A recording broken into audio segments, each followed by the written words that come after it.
오늘 말씀은 사도행전 22장 1절에서 16절까지 말씀입니다. 우리는 주일 낮 예배 시간을 통하여서 사도행전 말씀을 살펴보고 있습니다. 특별히 지난 주일 사도행전 21장 27절에 40절 말씀을 통해서 내가 당신에게 말할 수 있느냐라는 제목으로 오해에 관해서 살펴보았습니다. 바울은 유대인들의 오해로 말미암아 죽을 만큼 매를 맞았습니다. 사실 죽기 일부 직전까지 간 상황이에요. 그런데 또 천부장의 오해로 말미암아 바울은 그 죽을 위기에서 벗어나게 됩니다. 바울은 오해로 말미암아 죽음과 구원을 동시에 경험을 했습니다. 우리는 바울의 삶을 먼 발치에서 지켜보는 입장이에요. 그러면서 하나 배우게 되죠. 인생 사는 동안에 내 뜻이 다른 사람에게 그대로 전달이 잘 안 되는구나. 그래서 인생은 오해의 연속이구나. 를 깨닫게 돼요. 바울 정도로 많이 배운 사람이 심지어 정치를 하겠다고 수사, 웅변을 배우고 성경을 쓰는 걸 보세요. 글을 얼마나 논리적으로 잘 씁니까? 율법을 얼마나 철저히 연구한 사람입니까? 정치인으로서 얼마나 발빠르게 움직이고 열정적으로 살았고 사람들을 설득하고 앞장서서 일을 하는 그 대단한 사람이 그 뛰어난 실력을 갖고 말을 해도 오해가 생겨요. 바울이 어느 정도 정치적으로 훈련을 받았기 때문에 자신이 하는 행동 하나하나가 어떤 이미지로 보여지는가, 대중들이 어떻게 받아들이는지를 이미 충분히 알고 있는 사람이에요. 그런데도 바울이 지금 이방인을 데리고 성전에 들어갔다는 오해를 받습니다. 이걸 막을 길이 없어요. 그런데 바울은 어떻게 보면 자기는 이 오해를 막고 자기 동족들에게 복음을 전하고 하나님의 사랑을 전해주고 싶은데 지금 사랑이 전달되기는커녕 오해가 쌓여서 맞아 죽게 생겼어요. 죽기 일부 직전까지 갑니다. 겨우 살아나게 돼요. 그럼 사람 입장에서는요. 내가 이렇게까지 애쓰고 노력하고 열심히 하고 제대로 했는데 그런데도 이렇게 된다면 얼마나 절망이 오겠습니까? 얼마나 억울하고 화가 나겠습니까? 그런데 바울은요. 유대인들에게 그렇게 둘러싸여서 맞고 있는 동안에 그리고 겨우 그 죽음의 위기에서 벗어난 그 상황에 억울함, 분노, 절망 이런 것에 몸부림치질 않았어요. 오히려 묵묵히 고통을 감내하고요. 그리고 구원의 순간에 천부장을 붙들고 나 좀 제발 살려달라고 울고불고 매달려 의지하지도 않습니다. 죽을 수도 있을 만큼의 힘들고 괴로운 그 순간에 우리가 볼 때는 그래봐야 몇 시간이나 맞았겠어 사람이. 근데 한두 시간이지만 그 사람에게는 지옥 같은 시간 아니겠습니까? 근데 어떻게 저걸 저렇게 참을 수 있었을까? 바울이 그 모든 과정을 오해와 거기서 파생되는 이 수많은 고통과 괴로움들 그리고 정말 죽을 수도 있다는 그 두려움들, 공포 앞에서 어떻게 흔들리지 않고 버텨낼 수 있는가?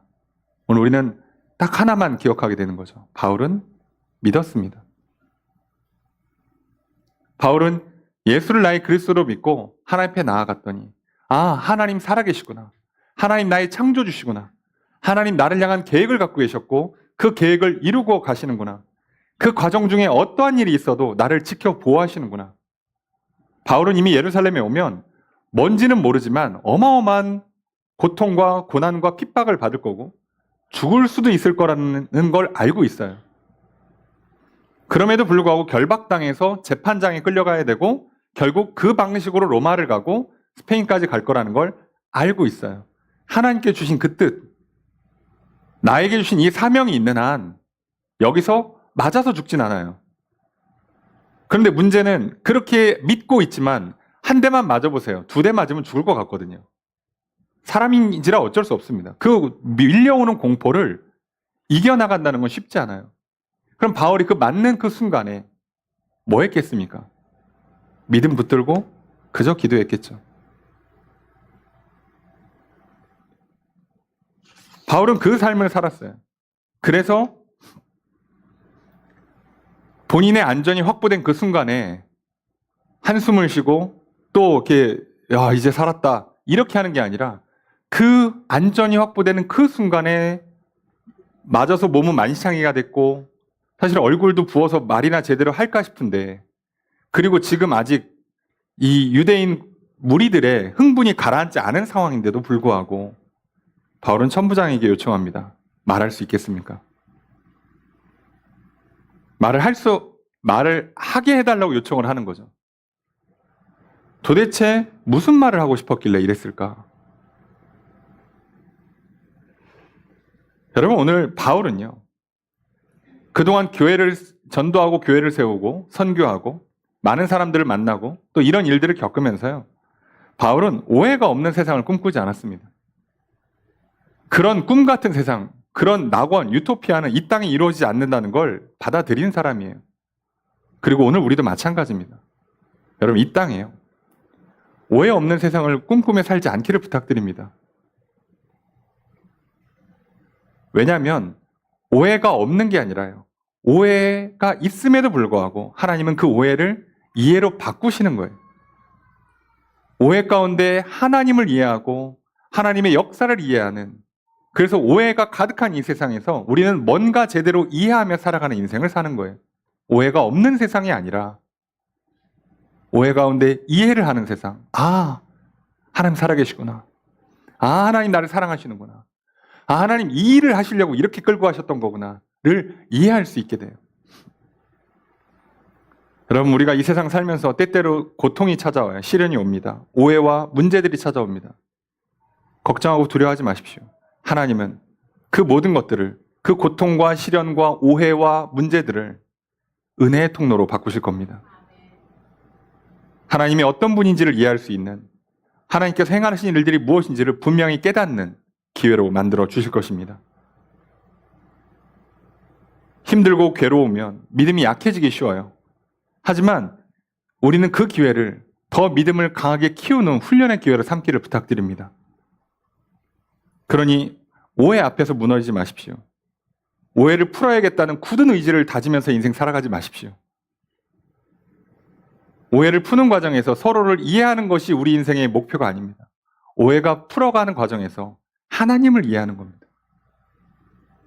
그리고 하나님께서 어떤 일을 하신지를 통해서 이 오해 가운데 우리는 하나님을 신뢰하는 또 오해를 풀어가면서 특별히 성도들과 또 사랑하는 이들과 신뢰의 관계를 맺어가며 살아갑니다. 오늘 오해를 이해로 바꿔지는 역사가 있기를 그리고 그 과정 가운데 하나님을 향한 서로를 향한 믿음과 사랑이 더 풍성해지는 그런 놀라운 삶을 살아가시는 성도님들 되시기를 주의 이름으로 축복합니다. 바울은 이미 그 삶을 살아내고 있어요. 그런데 우리가 궁금한 지점은 바울은 재판장에 가서 변호하면서 복음을 전하면 돼요. 그리고 바울은 그 복음을 전하는 데 있어서 1차 목적은 예루살렘이 아니라 로마와 스페인이란 말이에요. 예루살렘은 이미 예루살렘 교회가 있어요. 베드로 사도도 있고요. 예. 야고보 사도도 있고요. 예? 요한도 있고요. 다 있습니다. 아직. 그리고 예루살렘 교회가 정확하게 뭐 숫자를 측정할 수는 없지만 학자들마다 인구를 뭐 보는 방식이 달라요. 근데 예루살렘이 그 당시 인구가 몇 명이었을 거냐? 아무리 작게 봐도 8만 이상을 봅니다. 큰 도시예요, 굉장히. 8만에서 한 15만까지도 보는데 초대교회에 3천, 5천만 두 번 베드로 설교로 그렇게만 했고요. 이후에 있는 일들을 감안하면요. 초대교회 성도들의 숫자는 최소 10,000단위가 넘어갑니다. 그러니까 바울 입장에서는요. 자기가 여기서 열심히 복음을 전할 이유가 없어요. 이미 잘 하고 있고 앞으로도 잘 될 거예요. 자기는 재판을 통해서 로마와 스페인까지만 가면 됩니다. 자, 이러면 돼요. 그러니까 여기서 그냥 고난이 왔고 고난이 지나갔고 이제 붙잡혀서 재판받으러 가면 되는구나 라고 생각하면 아무 일도 안 하고 그냥 쉬면 돼요. 아, 아프다. 아우, 죽을 뻔했어. 와우, 삭신이 쑤시네. 이러고 넘어가면 되는데 왜 바울은 천부장에게 잠깐 멈추라 그러고 말을 좀 하고 싶다고 합니다. 무슨 말을 하고 싶었을까? 우리 생각에는요, 억울하고 분해서 나봐, 나 좀 이 얘기를 꼭 해야 될 것 같아요. 나 오늘 이 얘기 못하면 나 잠 못 잘 것 같아. 지금 그 오해를 풀겠다고, 그 답답하고 억울함을 풀겠다고 한탄하고 호소하려는 게 아니었습니다. 바울은 조그마한 기회가 또 생기면 꼭 하고 싶은 말이 있었어요. 그게 오늘 본문의 내용입니다. 도대체 무슨 말을 하고 싶었길래 우리 같으면 잠깐 좀 쉬어야 될 것 같은데 말할 힘도 없어 보이는데 어떻게든 이 말을 더 하려고 그래요. 그 말이 오늘의 본문입니다. 오늘 이 말을 통해서 하나님께서 바울을 통해 이렇게 일하시는구나. 그리고 이 바울의 모습은 오늘 우리가 인생을 살아가는 삶의 여정의 모델인 거예요. 우리도 이렇게 살아가라 하시는구나. 우리도 오해의 한복판에 살아요. 억울하고 답답하고 힘들고 괴로운 일들이 끝없이 찾아와요. 할 말 많죠? 퇴근하면 누구를 붙잡고, 뭐 커피라도 한잔 하면서, 저기 상사 뒷담화도 좀 하고, 나 고생했다고 나 힘들었다고 막 한탄도 하고, 그리고 좀 내가 잘했으면 자랑도 좀 하고, 그래야 될 거 아니냐고. 바울은 그런 얘기 싹 빼고, 정말 죽다 살아난 그 순간에도 이 말은 꼭 해야겠다는 거예요. 무엇이었을까? 그리고 그걸 왜 우리한테 보여주시는 걸까요? 가만 생각해 보면 바울이 복음을 전하는 장면은 수없이 많습니다. 사실 그 어떻게 성경에 다 기록을 못할 거 아니에요. 근데 이 장면은 기록을 해요. 어느 지역에서 재판에 갈 때 얘기 안 했겠습니까? 오해받고 변론하고 할 때 얘기 안 했겠습니까? 근데 이 장면은 이야기를 해요. 저는 그래서 오늘 이 본문에 반복되는 단어가 하나 나옵니다. 증인. 그리고 놀랍게도 이 단어는 사도행전 전체를 관통하는 단어예요.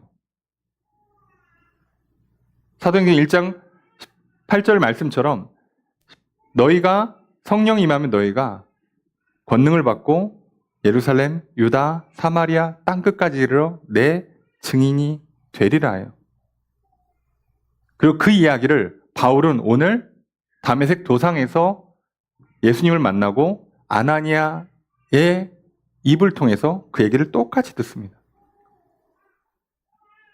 그러면 마가의 다락방에 임했던 성령의 역사, 그리고 그들을 향해 주신 예수님의 말씀이나 바울이 다메섹 도상에서 만난 예수님, 그리고 아나니아를 통해 주신 말씀이나 똑같은 말씀이 들어왔다는 것. 이건 오늘 예수를 믿는 모든 사람들에게, 그래서 성령을 받는 모든 사람들에게 주는 똑같은 말씀이에요. 오늘 우리에게 주시는 말씀이죠. 증인이 되리라. 그리고 바울은 지금 기회만 있으면 증언을 합니다. 자기 한탄, 자기 호소, 오해를 풀고자 억울함을 해소하고자 하는 게 아니라 증언을 하고 있는 거예요. 기회만 있으면. 오늘 바울이 무슨 증언을 하는가? 그리고 이게 오늘 우리에게 어떻게 삶을 살아가라 하시는지, 예수를 믿고 성령 받아 사는 삶의 모습이 구체적으로 무엇인지 오늘 우리에게 가르쳐 주십니다. 오늘 그 말씀을 붙들고 또 우리도 증인으로 살아가게 되시는 우리 모두가 되기를 주님 축복합니다. 말씀을 좀 살펴보겠습니다. 오늘 1절에 보면 바울이 이 붙잡혔다가 천부장이 끌어내서 데려가는데 어떻게든 그걸 그 와중에 끌어내려고 하는 그 바울을 안전하게 그 성루, 그러니까 성벽 위로 올려요. 거기에 딱 서자마자 바울은 기회를 달라고 그러고 바로 말을 하기 시작합니다. 안전이 확보되자마자 딱 말하는 거야. 말할 수 있는 틈이 났다는 얘기죠. 그러면 그냥 조용히 들어가는 게 아니라 여기서 꼭 이 말을 하겠다는 거예요. 자, 그런데 이 말을 하는 첫 마디가 1절입니다. 함께 읽습니다. 시작.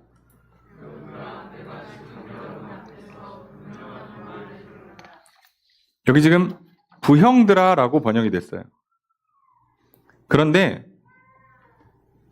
이 부형들이라는 말은 번역을 아주 압축적으로 한 겁니다. 사실 이렇게 번역하는 건 좋지 않아요. 왜 그러냐면 이게 한 단어가 아니에요. 단어를 3개를 썼는데 하나로 압축을 해버립니다. 한국말이 참 대단하다는 생각을 해요. 야, 이걸 하나로 합치는구나. 예. 부형들아 그러면 부형이니까 아버지, 형제들이라고 하는 것 같잖아요. 그런데 원래 문장에는요, 3단어로 합니다. 형제들아, 여러분들, 사람들이죠. 여러분, 형제들, 여러분, 어른들이에요. 그러니까 이 표현을 쓴다는 건 엄청난 존칭을 쓰고 있는 거예요. 우리가 누군가를 보면서 말을 하기 전에 이렇게 존칭을 하는 거죠. 근데 지금 이 사람들 누구예요? 나 여태까지 가도다가 매를 내린 사람들이에요. 밟았단 말이에요. 죽을 뻔했어요. 근데 그들을 향해서 뭐라고요? 여러분들, 형제님들, 어른들, 부모님들이라고 불러요. 그리고 이건 놀랍게도요. 스데반이 변론할 때도 똑같이 쓰는 단어입니다. 그러니까 바울은요, 지금 억울한 감정에 취해 있으면 이런 단어를 쓸 수가 없어요. 사람인지라. 그러니까 마치 준비하고 훈련된 사람처럼 서서 딱 무슨 대본 읽듯이 하는 거예요. 그럴 정도로 마음이 평안했다는 얘기입니다. 가능할까? 우리 여러분 사소한 오해 하나만 생겨도요. 여러분 우리 잠이 안 오잖아요. 네? 옆에 사람 뜯어 말려도 잠깐 놔봐 얘기 좀 해야겠어. 우리 이게 그렇잖아요. 아니 음식점 가서 카페 가서 메뉴 하나만 잘못 나와봐요. 아니 내가 지금 찬물 달라고 했는데 뜨거운 물을 줘? 아니 내 말을 어떻게 들은 거야? 아무리 바빠도 그렇지 무시해? 손님이 왕인데? 우리 이것도 감정 조절이 안 되는 판에 여러분 진짜 죽기 일부 직전까지 맞고 살아났어요. 지금도 아플 거예요. 그죠? 몸이 욱신욱신 쑤시는데 분노의 감정이 없다. 이게 어떻게 가능하죠? 그럼 이런 바울이요. 살면서 사소하게 자기 욕하고 오해하고 뭐라고 뒤에서 막 뒷담화하는 말에 신경이나 쓰겠습니까? 아니요. 바울은 늘 평안합니다. 여러분 오늘 그리스도인들이 누려야 되는 평안이라는 건 이런 평안을 말하는 거예요. 어디 산속에 들어가서 혼자 조용한 시간을 가지면서 바람 쐬고 햇빛 쐬면서 평안하다. 여러분 이거는요. 모든 사람이 다 할 수 있어요. 그럼 교회 오시면 평안하시죠? 너무 평안해서 이렇게 주무시는 분들 계시잖아요. 예? 야, 좋다. 아니, 교회 오면 다 좋지. 누가 면전에다 교회에서 오자마자 면전에서 목회자나 성도들이 면전에서 막 욕하고 갈굽니까? 왜 오셨어요? 이럽니까? 교회에서? 아, 예배를 드리러 왔는데 이렇게 오시면 어떡합니까? 막 그럽니까? 아니요, 잘 왔다 그러지. 아, 편하게 앉으시라 그러고. 은혜 받으시라 그러고. 막 사랑한다 그러고. 축복한다 그러지. 여러분 교회 안에서는요. 웬만해서는 다 평안을 누릴 수 있어요. 문제는 우리는 교회 안에 일주일 동안 많아야 2시간 정도밖에 안 있는단 말이에요. 내가 가장 많은 시간을 쓰고 있는 세상 한복판에서 일터에서 가정에서 진짜 평안하냐 이거죠. 바울은 그 평안을 누려요. 왜요? 지금 바울은 자기가 억울하다, 맞았다, 아프다, 답답하다, 막 두려웠다, 죽음의 공포 앞에서 막 소스라치게 놀랐다가 아니라 그저 하나님을 믿고 하나님께 내게 주신 그 말씀대로 이루어질 줄로 믿고 그리고 그 믿음만 갖고 그냥 그 과정을 그대로 견디는 겁니다. 그러니 평안하죠. 여러분 성경에도 분명히 얘기하지만 우리의 인생살이는요 결코 쉽지 않습니다. 일하는 게 당연히 힘들고요. 먹고 사는 거 만만치 않고요. 시간 관리, 재정 관리, 건강 관리 쉽지 않고요. 가정에서 부부 관계, 자녀들 관계, 일터에서 사람들과의 관계, 또 일을 수행해내고 사업을 성공시키고 쉽지 않습니다. 세상은 결코 우리를 쉽게 내버려 두지 않아요. 그럼 누가 평안을 누리겠습니까? 그런데 예수님께서는 뭐라고요? 내가 너희에게 평안을 주노라라고 해요. 여러분, 그 장면을요, 여러분이 사복음서를 한번 찾아보세요. 그때 예수님이 평안을 준다고 말씀하실 때요, 그 앞뒤로 무슨 얘기가 나오냐면 너희가 세상에서 미움받을 거다, 세상에서 욕을 먹을 거다라고 얘기하시는 거예요. 그런데 나는 너에게 평안을 주겠다고 말씀하십니다. 미움도 없고 오해도 없고 문제도 없고 그런 평안을 주겠다는 게 아니라 그 한복판에서 평안을 주겠다는 겁니다. 여러분, 오늘 우리가 예수를 믿었다면 문제 없는 세상을 꿈꾸지 마시고 오해 없는 세상을 꿈꾸는 게 아니라 그 한복판에서 평안할 수 있는 삶, 그 한복판에서 그렇게 나를 욕하고 사람들이 그렇게 나에게 매질을 하고 진짜 이러다가 죽을 것 같은 절망에 휩싸이는 그 순간에조차도 바울은 평정심을 잃지 않아요. 돛 닦아서 갈 수 있는 수준이 아니잖아요. 오직 하나만 믿는 겁니다. 예수를 그리스도로 고백하면 하나님은 나를 어떠한 죄도 용서하실 것이고 나를 언제든지 품에 안아주실 것이고 나를 생명 주실 것이다. 내게 복을 주실 것이다. 이 땅에서 천국을 맛보게 하실 것이며 결국 천국으로 인도하실 것이다. 그러니 이 고통은 지나간다요. 이 고통은 하나님을 이해하는, 나를 이해하는, 하나님의 일을 이해하는 과정일 뿐이다. 그 믿음이 우리를 평안하게 만드는 겁니다. 여러분, 세상이 주는 평안은요, 진짜 오래가지 않습니다. 드디어 내 집 마련을 했어. 그러면요, 이제 평안히 좀 잠 좀 자겠다. 예, 그때부터 윗집에서 뛰기 시작하고요. 예. 하자 보수, 예. 누수, 예. 이런 거 생기면 골치 아픕니다. 평안할 것 같습니까? 아니요. 그래서 우리 영혼의 평안이 우리 육신을 다스리게 만들어야지 육신에서 뭔가 좋은 걸 가지고 우리 영혼을 평안하게 만드는 게 결코 아닙니다. 하나님의 나라는 영적인 세계로부터 시작하잖아요. 그래서 이렇게 그냥 여러분, 형제님들, 어르신들 제 얘기 좀 들어주세요 라고 합니다. 그럼 뭐라고 얘기하냐? 변명한다는 표현을 써요. 자기 변호한다는 얘기예요. 제가 하는 말 좀 들어주세요 라는 뜻이에요. 예. 그런데 2절에 보니까 그들이 히브리 말로 말함을 듣고 더욱 조용한지라. 여기서 히브리 말로 했다고 하니까 당연히 히브리어라고 생각하지만 언어는 히브리어고요. 대화는 아람어입니다. 이해가 되시나요? 네. 우리나라 조선시대에 글자는 한문으로 쓰고요. 말은 한글로 합니다. 물론 세종대왕님이 한글을 썼기 때문에 한글을 하지만 중요한 문서는 다 한문으로 써놓잖아요.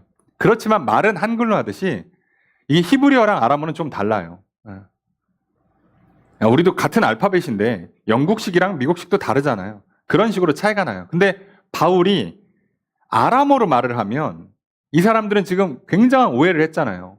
저거 어디서 굴러먹다 온 거가 그냥 성전을 회방하고 율법을 막 부정하고 그리고 와가지고 막 이방인 데리고 들어가가지고 성전을 더럽혔다 이렇게 오해한 사람들이요.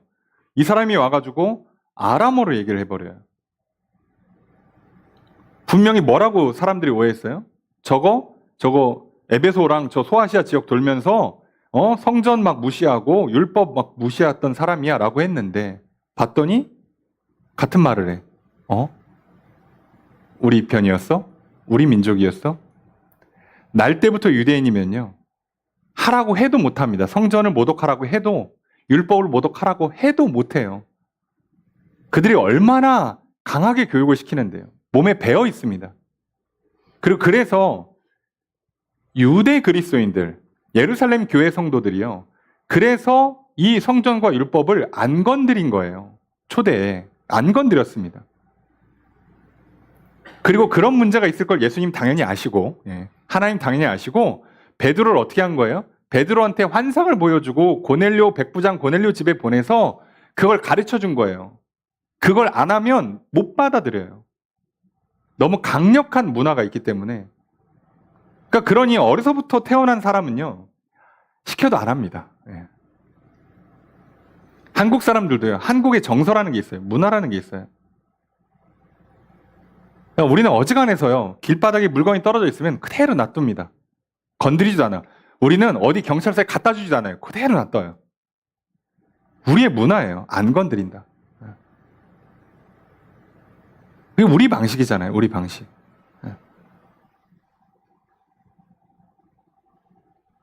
독특한 문화를 갖고 있잖아요. 예? 사촌이 땅 사면 배 아픈데 망하면 또 불쌍해.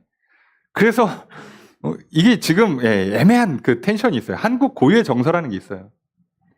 그러니까 유대인들도 유대인 고유의 정서가 있습니다. 그런 이 말 한순간에 사람들이 갑자기 말이 시끄럽고 막 저거 죽여, 저거 어떻게, 저거 못된 거, 저거 이거 안 돼, 막 소리 지르고 난리치고 있는데 갑자기 아람어라는 순간에, 우리 편이었어? 그럴 리가 없네. 우리가 오해했나 봐. 이렇게 받아들여요. 이 말 한마디가 그렇게 강력합니다.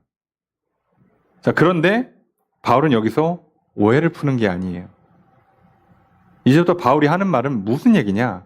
놀랍게도 자기 이야기를 합니다. 그런데 3절 이하의 내용은 우리가 보통 말하는 식으로 표현하면 간증이에요. 바울이 간증을 합니다. 오해를 전혀 풀 생각이 없어요. 물론 아시겠지만 다음 주에 보겠습니다. 이 간증 끝나고 다시 군중들은 폭발을 하죠. 그렇지만 바울은 그러니까 오해를 풀고 싶은 게 목적이 아니에요. 오해 한복판에서 뭘 하고 싶다고요? 하나님을 이해시키고 싶다고요. 여러분, 그게 아니라 하나님 이런 분이세요. 내가 만난 하나님이 이렇습니다. 라고 얘기를 하고 있어요. 자, 그때부터 이제 바울이 쭉 간증을 하는데 이 이야기는 이미 우리가 사도행전을 통해 살펴봤기 때문에 자세히 볼 거 없어요.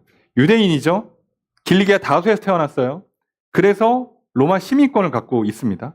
그런데 유대인이기도 해요. 게다가 가말리엘에게 배웠어요. 그 당시 최고의 학자한테, 율법 랍비한테. 엄하게 교육받았죠. 그리고 하나님께 열심히 있었어요. 예, 그러니까 열심히 있다는 얘기는 우리식으로 얘기하면 독립운동가 쪽으로 가거나 아니면 정치인으로 간다는 얘기예요. 근데 정치인으로 가려고 했던 거죠, 바울은.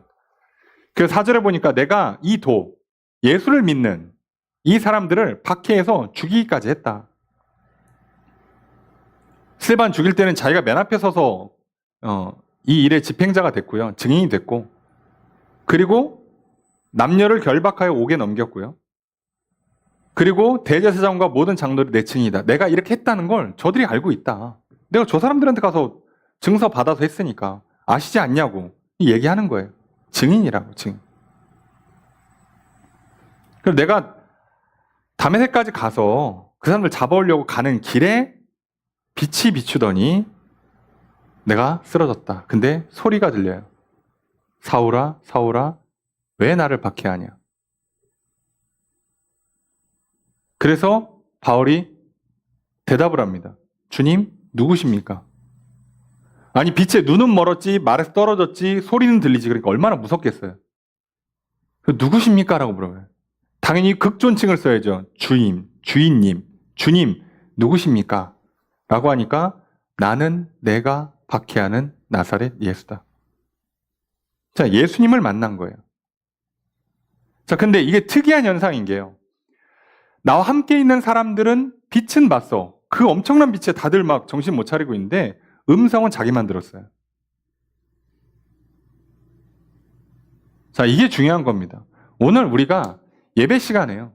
또는 집회 시간에 기도하고 찬양 부르고 다 해요. 다 하는데 하나님을 만나서 교제하는 건 나 혼자 하는 겁니다. 1대1로 하는 거예요. 그래서 바울이 뭐라고 여기서 대답을 하냐면 10절 함께 읽습니다. 시작.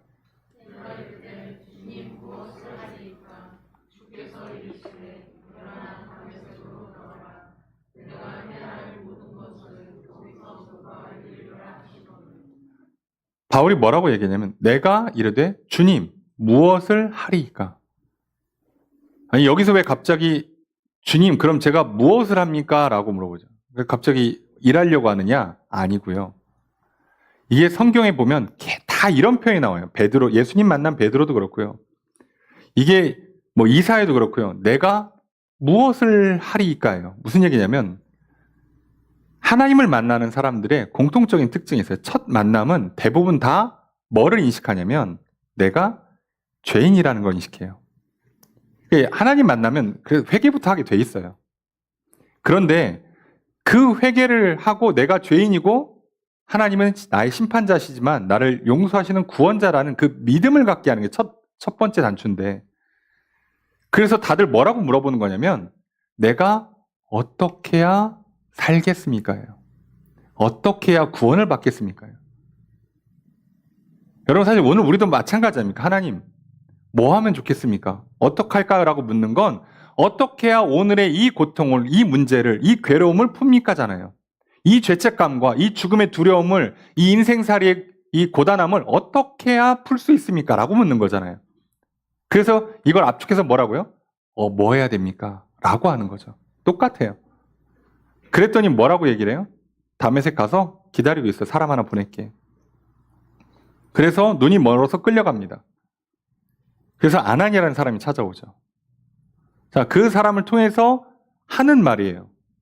그래서 다시 보게 한다 해서 안수해서 눈이 떴죠. 자, 그리고 나서 이때부터 이제 아나니아의 입을 통해서 하나님께서 바울에게 주시는 말씀이 들리는데 그 말씀의 내용이 이거예요. 14절 함께 읽습니다. 시작.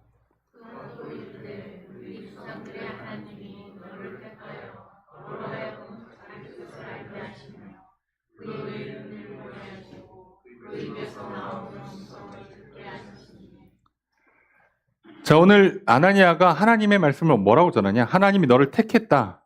하나님의 뜻을 알게 하신다. 그 의인을 보게 하시고 예수를 보게 하셨고 그 음성을 듣게 하셨다. 이게 은혜란 말이에요. 오늘 우리에게 필요한 은혜가 이거잖아요. 예수를 보고 예수의 음성을 듣고 그걸 통해서 하나님이 나를 택하셨고 나를 향한 하나님의 뜻이 무엇인지를 깨닫게 되는 것. 이게 바울을 변화시켜요. 왜요? 바울은 그동안 뭐라고 생각했습니까?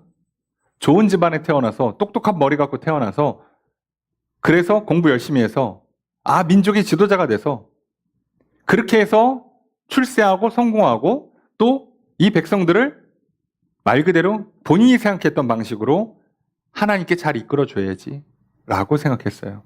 놀랍게도 하나도 맞춘 게 없습니다. 하나도. 그래서 어떻게 한다고요? 이걸 맞출 수 있는 인간이 한 명도 없기 때문에 하나님께서 뭐라고요? 하나님께서 예수를 볼 수 있게 그 음성을 듣게 하셔서 너를 택하고 너를에게 하나님 뜻을 알려준다는 거예요. 그러니 15절 이렇게 말합니다. 내가 그를 위하여 모든 사람 앞에서 내가 보고 들은 것에 증인이 될 것이다. 이제부터 너가 보고 듣는 것을 증인이 되라는 거예요. 증인이 되어주라는 겁니다. 다른 걸 시키는 게 아니에요.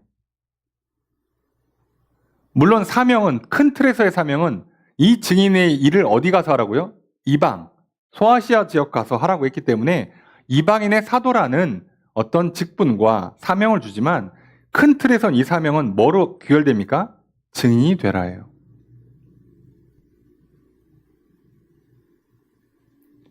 그러니까 그렇게 얘기한 다음에 아나니아가 바울한테 뭐라고 얘기했냐? 16절입니다. 함께 읽습니다. 시작.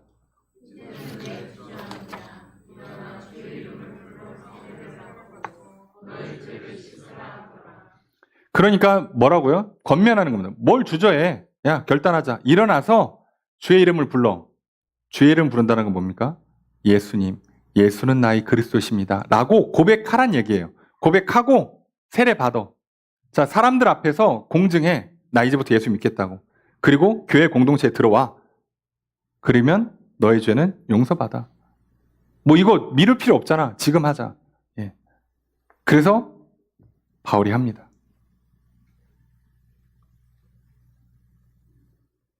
지금 맞아 죽다 살아났는데 이 얘기를 왜 하냐고요. 여러분이 좀 오해가 있으신 것 같습니다. 저 성전 가서 더럽힌 적 한 번도 없습니다. 그 얘기는 안 하고 왜 이 얘기를 하냐는 거죠. 예? 왜요? 증인이 되는 게 나의 사명이니까요.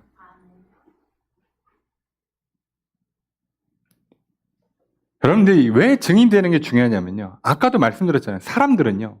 인생 살면서 수많은 오해와 문제들을 부딪히며 살아요. 억울하고 답답하고 또는 그 문제를 풀어냈을 때 그 성취감, 자랑 등이 있단 말이에요. 그래서 어떻게 합니까? 사람들은 다 말을 해요. 말을 하는데 결국은 나를 증언하는 거란 말이에요. 나 이런 사람이라고. 내가 그런 일 했다고. 아, 내가 그때 말을 잘해가지고 오해를 잘 풀었잖아. 그래, 지금 친하게 잘 지내고 있어. 야, 내가 그렇게 해가지고 그때 일 잘 풀렸잖아. 나 아니었으면 안 됐다. 나를 증언한다고요, 사람은.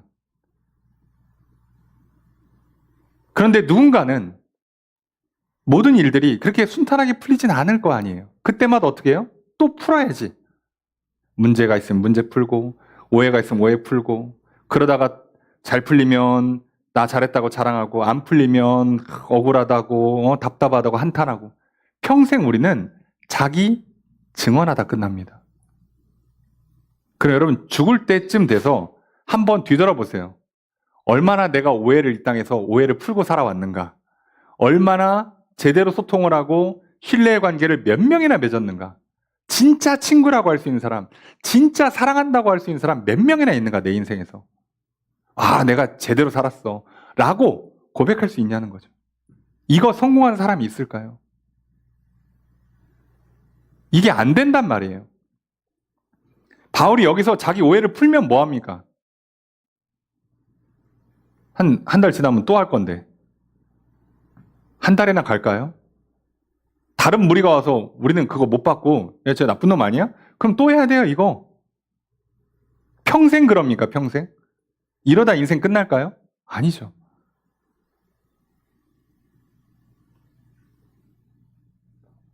바울은 그래서 오해를 푸는 게 아니라 이해를 하는 거예요. 내가 만난 예수, 내가 만난 하나님, 그리고 하나님의 진짜 뜻이 뭐고 하나님께서 하고자 하는 바가 뭐냐. 그리고 그러니까 우리가 이걸 해야 되는 건지를 알고 있어요. 그래서 여러분, 우리 이 땅 살면서요. 세대 차이를요. 주님 다시 오실 때까지 극복 못합니다. 늘 요즘 것들을 젊은 것들은 버르장머리 없을 거고요. 늘 어른들은 그냥 다 꼰대일 거고요. 정치적인 갈등 해결이 날 것 같습니까? 안 납니다. 각자 지지하는 바가 있죠. 예. 저도 마음 한켠에 이렇게 흐르는 피가 있죠. 아, 이쪽 계열이야. 예. 그럼 뭐 합니까? 안 되는 걸.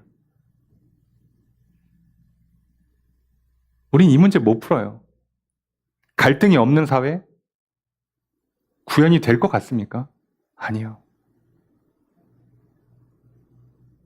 그 갈등을 뚫고 하나님을 이해하는 삶을 살아낸다면 우리 인생은 천국이 될 줄로 믿습니다.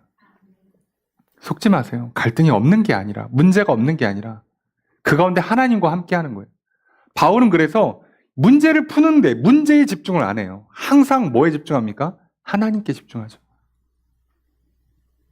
오늘 내가 너무 힘들고 괴롭고 외롭고 답답합니까? 거기에 집중을 하면 여러분 이 문제는 풀 수 있어요. 시간 지나면 풀릴지 모릅니다. 그런데요. 끝나면 다음 거 또 와요. 평생 그러다 가는 거예요. 이거 어떻게 삽니까? 너무 괴롭지 않아요? 다들 나이 들면 인생 고독하다.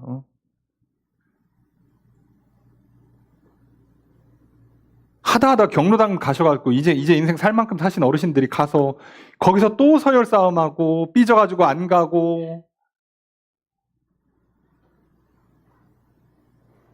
이해가 안 되잖아요. 왜 저렇게 사는가? 근데 그걸 못 이겨내요. 우리는 그걸 스스로 해결할 수 있는 능력이 있는 사람들이 아니에요. 예수님께서 오셔서 우리에게 알려주시는 거예요. 내가 너를 용서한다. 내가 너를 구원하겠다. 내가 너를 향한 계획이 있다. 그리고 그걸 함께 좀 해보자. 그리고 나서 그거를 증언하는 인생을 살아봐라. 그러니 결국 누구만 증언합니까? 예수님 증언하는 거예요. 그래서 그리스도인들이요. 그렇게 열심히 살아놓고 다 하나님 은혜입니다 고백하고 하나님 얘기하는 게 게으르게 살았다는 얘기 아니에요. 인생 날로 먹었다는 얘기가 아니에요. 누구보다 열심히 살아요. 그런데 하나님밖에 할 얘기가 없죠. 그 인생이 되는 거예요. 그래서 증인이 되는 겁니다. 그러니 오늘 우리에게도 똑같이 요구하지 않겠습니까? 뭘 주저하겠습니까? 하나님 우리에게 증인 되라 하세요. 증인이 되려니까 우리가 뭔가 보고 들어야 돼요. 뭘 보고 듣습니까? 예수님께서 또 오늘 성경 가운데 또 역사 가운데 설교를 통해서 또는 내 성령 가운데 감동을 통해서 직접 내게 말씀하실 거예요. 내가 그리스도다. 나를 믿어라. 내가 널 용서해 주마. 너를 하나님께로 인도해 주마. 하나님 너를 품어줄 거야. 너를 사랑하실 거야. 내게 복을 주실 거야. 너가 어떤 존재인지를 알려줄 거고 너가 무슨 일을 하면 살아가는지 이해하게 하실 거야. 그러니 오해는 반복되고 문제는 계속 찾아와도 걱정하지 마. 가자. 그걸 경험한 다음에 와 이게 진짜 인생이었구나. 나 이런 사람이었어요. 하나님이 나를 지으신 이유가 이런 인생을 살아가라 하신 거였습니다. 여러분 하나님이 이런 분이에요. 하나님 만나서 내가 이런 사람이 됐습니다. 라고 증언하는 거잖아요. 여러분 우리가 오늘 그 증언이 아니면요. 우리 어떻게 살까요? 한 해를 마무리하는 시점이 왔습니다. 올 한 해를 뒤돌아보시면 무슨 말을 하시겠어요? 연말 연시 모임들 가시면 온갖 얘기들 할 거 아니에요. 다 올해 나 힘들었다. 어려웠다. 또 그럼에도 불구하고 내가 또 이건 잘했다. 그 얘기하다 끝나는 거 아닙니까? 그 얘기하면 행복합니까?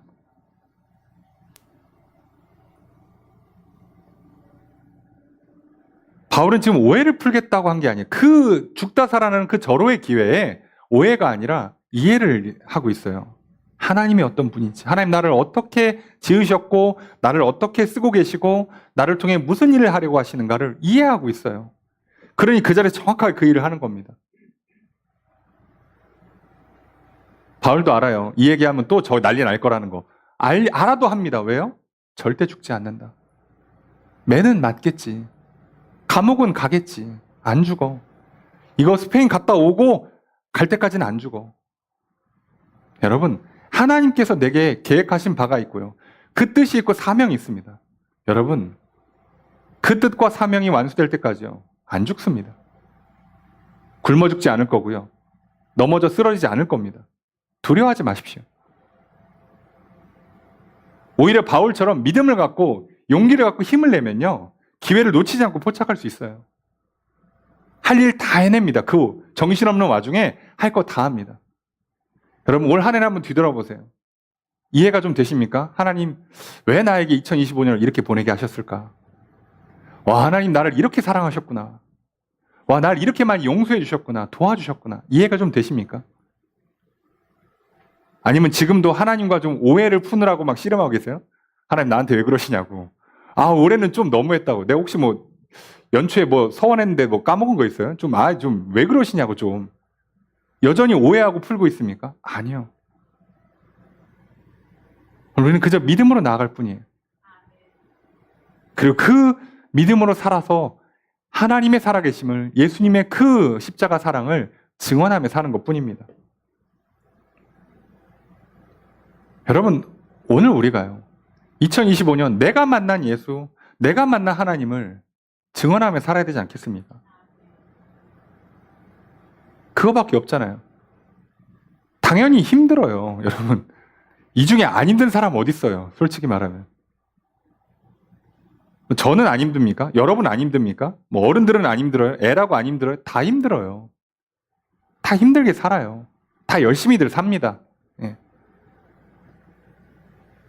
그런데 어떡합니까? 그 열심히 살았던 바울의 과거의 모습은 뭐였어요? 잘못된 길을 갔죠. 심지어 사람들을 죽였죠.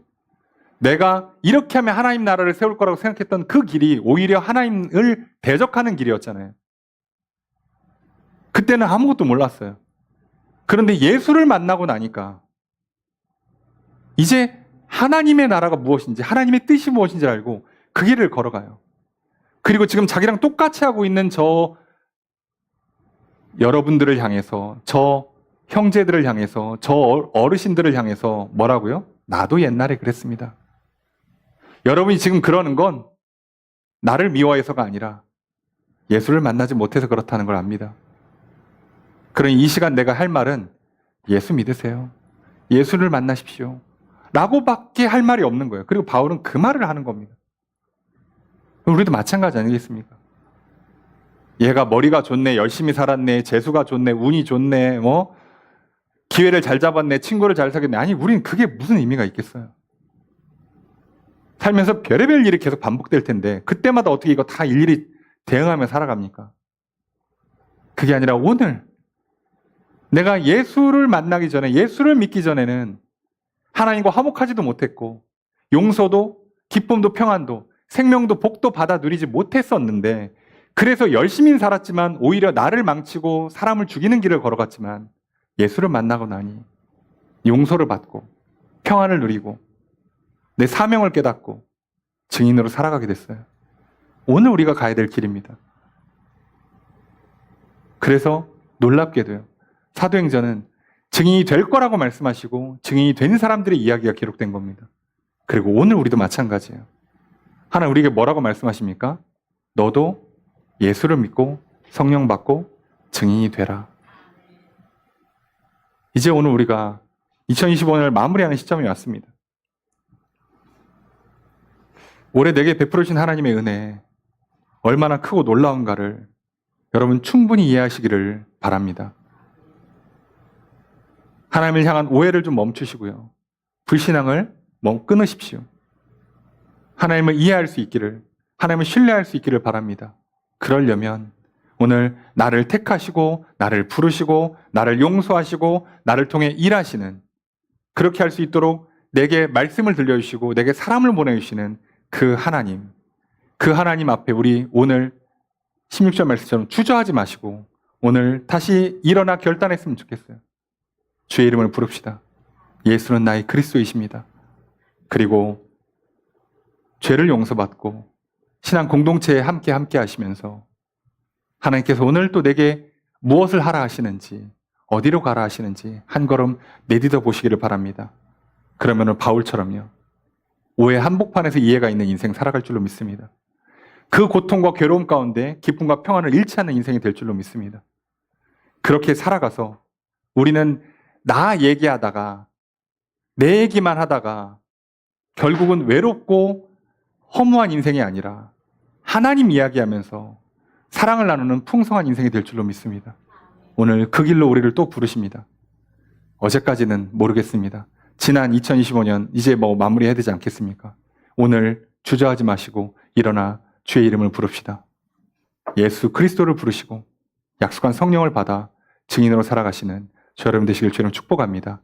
그렇게 그리스도의 증인으로 이 연말연시를 열심히 예수님 이야기하면서 그 하나님의 풍성한 사랑, 하나님에 대한 놀라운 이해들을 나누면서 기쁨으로 한 해를 마무리하는 성도님들 되셨으면 좋겠습니다. 그렇게 살아갈 수 있도록 늘 예수를 그리스도로 고백하시고 늘 성령 충만하며 살아가시는 저 여러분들 되시기를 주의 이름으로 축복합니다.